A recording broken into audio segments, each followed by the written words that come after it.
François Bon, atelier d'écriture, un cycle qui s'appelle Recherche sur la nouvelle. On avait fait une première incursion en 2007, plus sur justement des thématiques de construction, de récits, de contexte, d'approche, l'auteur au travail sur sa nouvelle.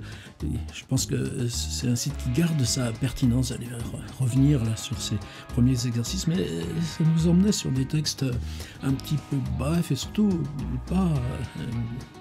ce qui est le mystère de la nouvelle, c'est une intuition, une construction, et comment, quand la construction devient autonome, ce qui est à l'intérieur reste là comme des blocs opposés et construit ce parcours qui est à la fois linéaire et à la fois comme une sorte de tableau dressé en relief.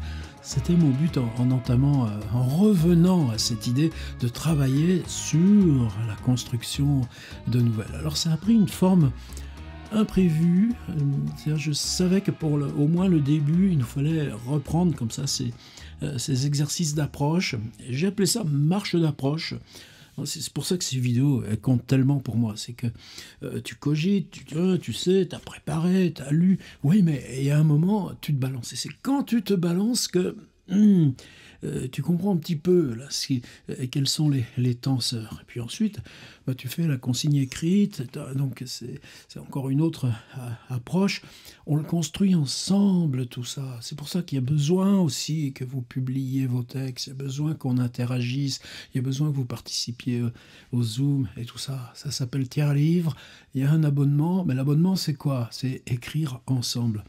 Alors, dans ces premières marches d'approche, j'étais parti sur l'idée d'une sorte d'archétype tellement présent, et en particulier je pensais évidemment à Henry James, la leçon du maître, l'image dans le tapis, les papiers d'Aspern. C'est que la nouvelle se présente comme un recueil, mais en tout cas un texte publié, c'est-à-dire qui s'est détaché de l'auteur et que toi tu prends là. Donc quand on évoque le livre, c'est à la fois quelque chose qui intervient comme livre à l'intérieur du texte, mais c'est aussi la métaphore de ce geste même, et c'est ce qu'on a essayé. On a essayé avec 4 de ces marches d'approche: bibliothèque, librairie, ranger ses livres, la matérialité du livre, livre perdu, et puis quand on est prêt, qu'est-ce qui se passe? On est prêt parce qu'on a ébauché des... Non. Là, mon idée, c'était marche d'approche, on prépare un territoire, on prépare un paysage, on a fait un exercice, 2 exercices, 3 exercices, 4 exercices. Eh bien, ça veut dire qu'on s'est installé quelque part. Et si on s'est installé quelque part, eh bien, on saute du pont et on y va. Ça y est, d'ailleurs, peut-être que là, dans cette 3e et dernière boucle, la question du pont, elle va revenir. Attendez, pas tout de suite. La 2e, on a pris un autre archétype qui est tellement... justement, plus c'est d'évidence, moins c'est simple à appréhender. Est-ce que la question du personnage, en général, dans notre utilisation au quotidien de l'écriture, dans l'outil romanesque, on a des cycles qui s'appellent outils du roman, un autre qui s'appelle faire un livre, et puis un petit cycle dédié sur les questions de personnages. Est-ce que c'est la même chose quand la nouvelle se construit sur l'idée de personnage? Le rapport à vie brève, le rapport aux temporalités. Alors là, on a fait 3 marches d'approche. Et puis on s'est lancé. Alors on pourrait en faire beaucoup des cycles comme ça, des boucles comme ça, probablement. Disons qu'à chaque fois, on essaye de monter d'un petit cran. Qu'est-ce que c'est? C'est simplement répéter, s'exercer. Construire un paysage, prendre conscience qu'on a fabriqué de façon instable là, ce paysage d'écriture, mais comme c'est tout récent ces textes, prendre acte de comment ces textes c'était pas prévu qu'on les écrive de cette façon, et avec ces contenus, et puis tant que ça vibre encore autour de nous, eh bien ça y est, on se lance là dans quelque chose de plus complexe, comme on l'a fait avec ce beau texte de Michon sur Édouard Martel. Alors la 3e boucle. Alors il y a peut-être une question de mode, mais pour moi c'est pas une question de mode, c'est une question beaucoup plus profonde. C'est-à-dire que notre rapport au monde évidemment a changé, et change d'autant plus âprement que ce contexte de l'Anthropocène nous est plus à la fois menaçant, anxiogène, en tout cas présent, là, matériellement palpable. C'est-à-dire on écrit quoi? On écrit où? On écrit hors de la vieille domination humaine de la planète. Récemment, j'ai lu plusieurs livres d'un historien, Romain Bertrand, un notamment qui s'appelle le détail du monde, où Romain Bertrand reprend le travail en particulier des naturalistes, ceux qui travaillent sur les insectes, ceux qui travaillent sur les oiseaux, mais longtemps, bien avant Darwin, même si Darwin est là aussi dans son livre, et avec toute une galaxie de personnages autour de Darwin. Et savoir que même là, jusque dans le milieu du XXe siècle, apprendre la nature, c'était tuer. Pas de savoir sur les insectes sans les piquer avec une épingle sur du liège, après les avoir imbibés de phénol. Et, intéressant ou pas intéressant, bien sûr, on en est débarrassé de ça, comme on est débarrassé du colonialisme. Oui, mais qu'est-ce que ça ouvre comme travail du point de vue de l'énonciation sujet? L'énonciation sujet, dans le contexte d'une perception du monde où l'homme domine, où le monde est fait pour l'homme, où le croyait-on, qu'est-ce qui a basculé maintenant que, dans notre complexité de rapport à ce qui s'est ouvert au monde, ça vaut aussi pour le corps, je pense. Ce principe d'énonciation a changé dans la qualité même du sujet. Est-ce que j'affirmerais ça là? Bon, de toute façon, moi, on ne m'invite pas au Collège de France, ni rien. Hein. On est à Thiers-Livre, Saint-Cyr-sur-Loire, en vidéo sur YouTube. Et il y a des masters, des cours. Ben ouais, il y a des boulots formidables. Je suis en particulier le travail de Mathieu Duperex et Claire Dutray. Il y a le travail du Parlement de Loire avec Camille de Toledo. C'est pas quelque chose de strictement national. Et puis il y a aussi tout ce qu'on a appelé nature writing aux USA.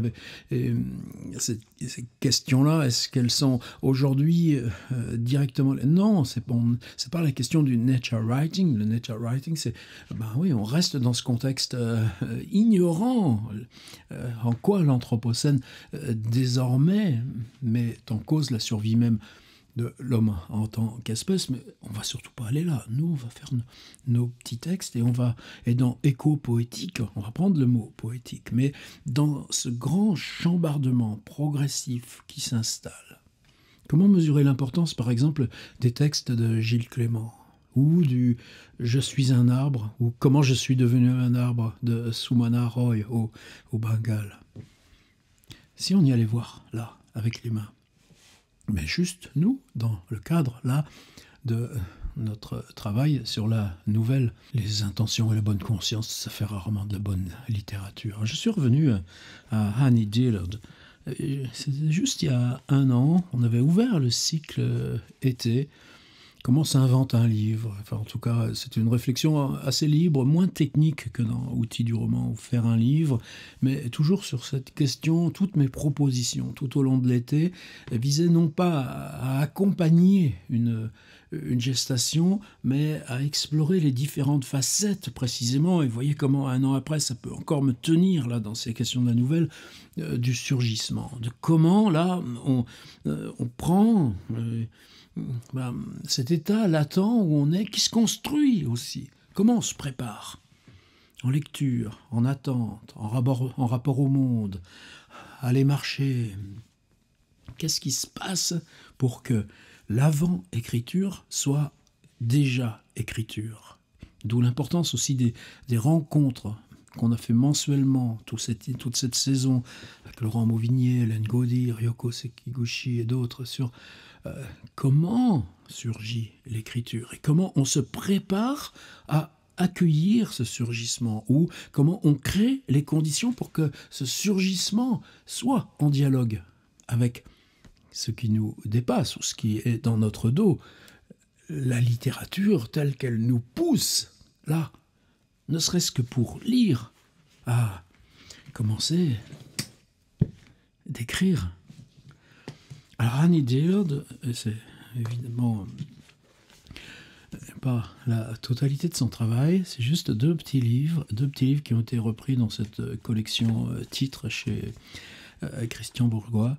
Et c'est un qui s'intitule En vivant, en écrivant, et un autre qui s'appelle, c'est celui-ci dont on va se saisir aujourd'hui, Apprendre à parler à une pierre. Tout un programme, non? Alors l'an dernier, on était parti dans En vivant, en écrivant, et moi j'étais parti sur ce thème. Si on veut écrire, commençons par inventer l'auteur. Oh bah, il existe toujours, c'est vous. Pas si simple. Donc si on veut entrer là, dans cette dissociation de soi et soi écrivant, eh bien là, dans son livre bref par le format, est-ce que c'est des nouvelles? Non, c'est des chapitres, donc il y a bien un enchaînement. Elle revient sur, pour chaque livre qu'elle a écrit, des romans, les conditions matérielles de cette écriture. La cabane qu'elle a louée, la pièce qu'elle s'est aménagée, comment était installée cette pièce, justement, cabane, chalet, dans sa propre maison, par rapport à la fenêtre, par rapport aux outils d'écriture, et comment ça se passe dans la durée. Les relations sociales, est-ce qu'on est pareil avec sa famille? Est-ce qu'on se tait de façon différente? Est-ce qu'on sort de la même façon? Et ça, c'était en lisant, en écrivant, et je continue d'avoir très très grande amitié pour ce livre. Alors, apprendre à parler à une pierre. Non mais quel titre! Alors c'est un livre, à la limite, en vivant, en écrivant, c'est pas le titre américain. Le titre américain, c'était The Writing Life, la vie quand on écrit. Mais il y a ce titre, évidemment, maintenant tellement central de Julien Gracq, En lisant, en écrivant. Donc le traducteur, l'éditeur ont voulu jouer du En lisant, en écrivant de Gracq, tout en s'installant là. C'est quoi la bibliothèque qu'on utilise? La bibliothèque des livres dédiés à écrire. Et c'est donné en vivant, en écrivant. Grande amitié pour ce livre, et je dirais que j'ai plus de mal à retrouver cette amitié dans Apprendre à parler à une pierre. Et pourtant, je ne me défais pas de ce titre. Alors, de quoi il s'agit? Il s'agit d'un ensemble de textes, et Annie Dillard nous prévient que certains de ces textes ont pu être publiés en revue ou dans des choses difficilement accessibles, en tout cas considérées comme indépendantes, mais qu'elle l'a bien conçu comme un ensemble avec son unité, son thème, et que pour elle c'est un livre et non pas un ensemble, un recueil de textes dispersés. Elle parle de l'île où elle habite, je crois que c'est dans le Maine. Elle parle beaucoup des Galapagos, et au moins il y a 2 grands textes sur les Galapagos, et évidemment là c'est cette prégnance là, ou ce devoir aussi de responsabilité par rapport à la nature. Elle nous parle d'un chevreuil quelque part là dans l'Amazonie, en Amérique du Sud, à Providencia. Il y a un autre texte aussi là, qui vient d'Amérique du Sud, sur le fleuve Napo, dans la jungle équatorienne. Donc c'est une recherche vers ou dans ou par la nature, une expédition au pôle. Vous avez voyagé, vous, au pôle? Ça me souvient toujours d'une drôle d'aventure. Ça m'étonnerait qu'il passe par ici. Mais écoutez, un jeune qui depuis a fait son chemin dans les questions d'art numérique et d'art conceptuel, qui a même fait une thèse sur ces questions-là de réalité virtuelle. Et présentant un de ses travaux, avant son diplôme à l'école d'art, il y avait un film sur comment se rendre au pôle Sud. Et comment se rendre au pôle Sud, tu vois le pôle Sud, est-ce que tu mets le pied dessus? Ouais, je crois qu'il met le pied, il y a quelques pingouins, et hop, on repart. Et moi, ça m'avait profondément troublé dans la mesure où je lui dis, mais tu vois, Donatien, mais quand on voit ce film, on a l'impression que tu y es réellement allé là, dans ce bateau qui va jusqu'au pôle Sud, et puis que tu es revenu immédiatement. Peut-être on pourrait donner une clé de lecture. C'est ce que j'ai fait. Il avait fait ça, là, juste pendant les vacances scolaires. Pourquoi je dis ça? C'est que cette pulsion là de se mettre en voyage pour prendre écart avec ce qui nous entoure au plus près, c'est probablement indissociable. Et c'est sur cette prise d'écart qu'on va travailler. Simplement, cette prise d'écart, elle peut s'effectuer non pas en allant vers Arctique ou Antarctique, mais elle peut s'effectuer là, dans le moindre brin d'herbe. Le brin d'herbe qui a réussi à survivre dans une fissure de béton en plein monde urbain. Et ça, les textes foisonnent.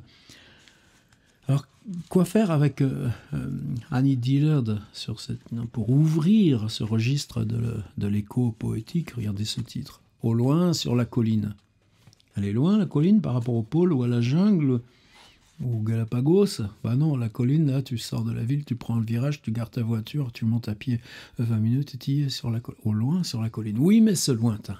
Alors, quelque chose qui, pour moi, me reste absolument étranger, non pas hostile, mais muet, ça suffit, c'est la prégnance dans tous ces textes de sa propre recherche, théologique, j'en sais rien, une mise en cause de ses pratiques religieuses. Et moi, ça ne me concerne pas cette instance du religieux. En plus, ça reste le religieux occidental, mais je ne veux surtout pas rentrer là dans...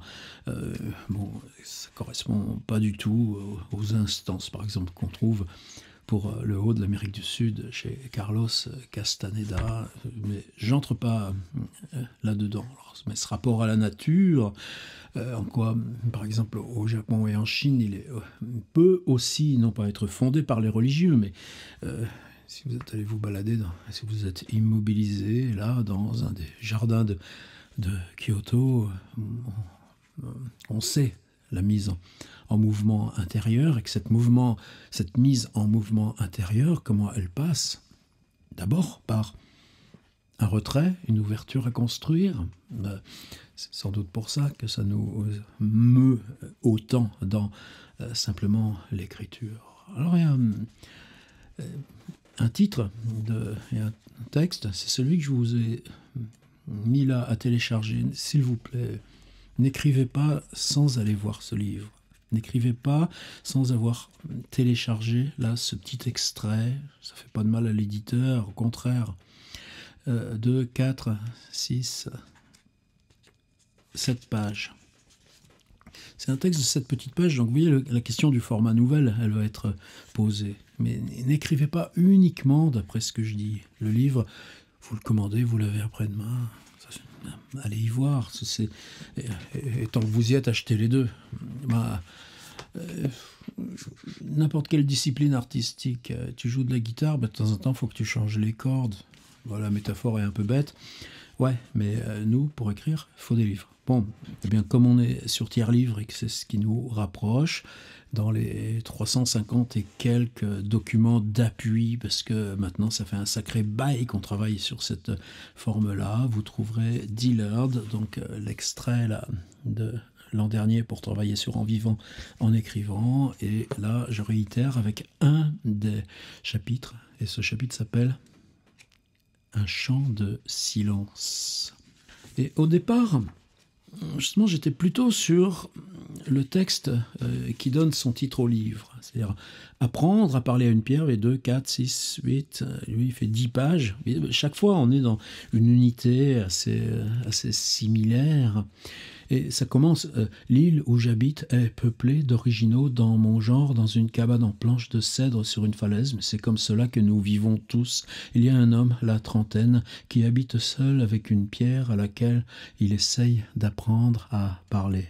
Il n'y a pas quelque chose à faire avec ces 6 lignes. Alors j'étais parti plutôt sur ce texte-là parce que elle observe de loin ce personnage. Personne ne sait ce qui se passe pendant ces séances. Moi, moins que personne, car je connais à peine Larry, uniquement à cause d'une confusion dans nos courriers respectifs. Je crois que comme tous autres efforts qui ont un sens, ce rituel exige un sacrifice, la suppression de la conscience de soi, qu'il suppose que l'on donne un but bien précis à la volonté, afin qu'il devienne transparente et creuse et soit le canal par lequel l'œuvre s'accomplira. Je ne lui veux que du bien. C'est une œuvre noble qui surpasse à tout point de vue la vente des chaussures. Vous voyez comme tout résonne, mais avec cette modestie, cette discrétion. Et vous voyez que là, il n'y a pas de bon Dieu pour l'instant. Et ensuite, les témoignages diffèrent sur ce qu'il attend ou veut faire dire précisément à la pierre. Je ne pense pas qu'il attende de la pierre qu'elle parle comme vous et moi et nous décrive sa longue vie, ses nombreuses ou rares sensations. Je pense au contraire qu'il essaye de lui apprendre à dire un seul mot dans ce but. Il n'a pas, etc., etc. Et dans ce texte, qui est un tout petit peu plus long parce qu'il fait 10 pages du petit livre au format poche, le 2, on a encore là, ou déjà là, une occurrence de silence. C'est-à-dire que le silence va être présent dans l'ensemble des textes, rassemblés par Annie Dillard pour apprendre à parler à une pierre. L'ouverture du 2, que j'ai aussi mis là en épigraphe là, du petit extrait que je vous donne, le silence de la nature est son seul commentaire, et chaque parcelle du monde est une bribe arrachée à ce vieux bloc muet et immuable. Les Chinois disent que nous vivons dans le monde des 10 000 choses. Ce que chacune de ces 10 000 choses nous crie, c'est précisément 3, 4, 5, 6, 7 petits sous-chapitres. Je vais gamberger sur cette idée là de retravailler, faire la transition en retravaillant sur un personnage. Personnage avec l'eau, personnage avec montagne, personnage avec pierre, celui de Dillard. Et en reprenant cet autre texte, Chant de silence, 7 pages, celui que je vous donne à lire, je crois qu'il se joue encore autre chose. Il est un endroit appelé la ferme où j'ai vécu jadis, à la distance temporelle, en un temps qui fut pour moi très solitaire. L'écart.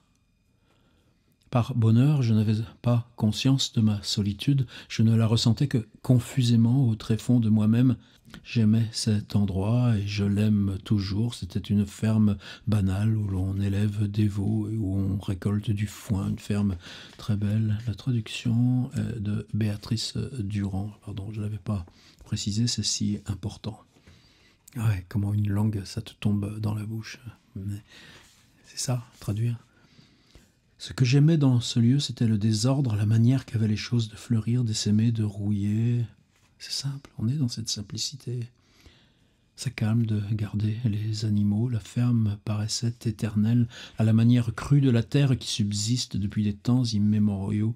J'ai jadis vécu en ce lieu. J'ai vu un jour où je me trouvais derrière l'étable, les longs pâturages qui bordent la route, tout couverts de silence.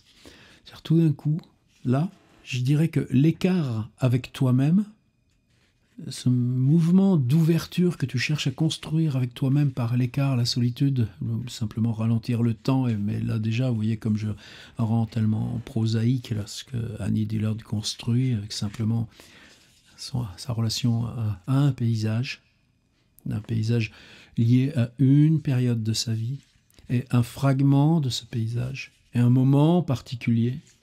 Elle était là, derrière les bâtiments, il y a les champs, il y a les animaux, et tout d'un coup, cette sensation de silence. Et à partir de ce moment-là, elle essaye de construire cette relation au silence. C'était un samedi matin de fin d'été, au début du mois de septembre, un matin clair et calme. J'escaladais la barrière, etc., etc. Il y a les coqs, les poules, puis le silence gagnait en ampleur et m'assaillit au moment où je me sentis repoussé de la sorte. venus de toute la largeur des cieux, comme des marchandises en stock, il m'assomma. 5 hectares de ciel invisible étaient tombés et étouffaient les champs de part et d'autre de la route. Les pâturages devinrent d'un vert tout à fait monstrueux, impeccable, comme s'ils retenaient leur respiration.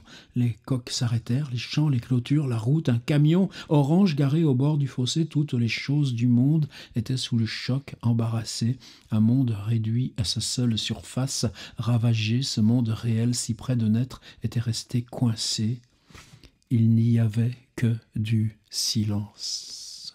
Mais ensuite, il suffit d'un petit bourdonnement d'insectes, un petit sifflement d'un bonhomme qui passe extrêmement loin, et puis la couleur tout d'un coup, la grande ferme jaune, une femme vêtue de rose, et tout d'un coup ces petites notes de couleur deviennent elles aussi l'expression du silence.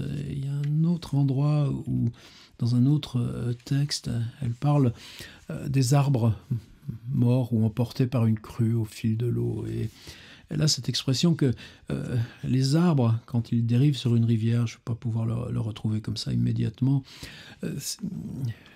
on a le témoignage de la tempête, on a les témoignages du cycle, etc. Et un arbre au contraire, porté par la mer, et qui va être dépoté là sur une plage, elle parle de la mer empoisonnée.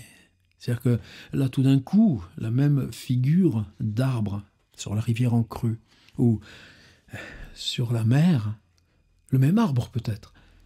La perception pour nous va être totalement différente. Pourquoi ? Et là, cette perception-là, sur une plage, le bruit. Rappelez-vous les périodes de confinement. Tout d'un coup, dans notre environnement urbain le plus proche, la rocade à 800 mètres, elle s'était tue et les voitures ne circulaient plus. Tout d'un coup, on redécouvrait. Qu'est-ce qu'on redécouvrait ? On redécouvrait le silence ? Non. Par le silence, on redécouvrait la traversée possible vers un autre rapport au temps, au monde, aux choses, aux couleurs. Je vais m'en tenir là. Je vous laisse ce texte et ce bout de phrase. Il n'y avait plus que du silence. Mais elle, dans ce choc-là, du moment du silence, et son titre, le chapitre, un chant de silence, chant C-H-A-M-P, bien sûr, pas le silence qui chante, faites-moi pas ça. Dans cette sensation de silence, qu'est-ce qui s'ouvre pour l'écriture ? Et rappelez-vous, on est dans une marche d'approche. On commence à construire notre paysage avec marche d'approche qui va nous permettre d'entrer dans un récit qui soit un saut, comme il l'a été pour le livre, pour le personnage. Boucle 3, marche d'approche, parce qu'on aura construit cet ensemble qui vibre, et ce sera ça, notre écho poétique. Je vous laisse avec Annie Dillard. J'ai tellement envie de vous entendre sur ça. Sur quoi ? Sur juste le silence.